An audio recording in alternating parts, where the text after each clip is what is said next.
في إحدى المعارك بين المسلمين والمشركين تسمى معركة الخندق، كان يقود جيش المشركين الفارس الشجاع عمرو بن ود، الذي لم يهزمه رجل طول حياته نظرا لقوته الفتاكة. وكان يقود جيش المسلمين رسول الله محمد صلى الله عليه وسلم.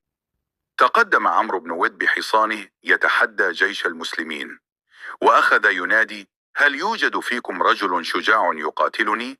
فلم يخرج إليه أحد من المسلمين، لأنهم خافوا منه ويعلمون جيدا قوته الفتاكة.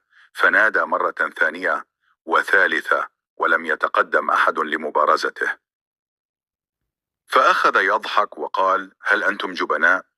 وفجأة خرج لمبارزته الصحابي علي بن أبي طالب رضي الله عنه، وكان عمره 25 سنة، وكان عمرو بن ود يبلغ من العمر 71 سنة، ولكنه قوي جدا.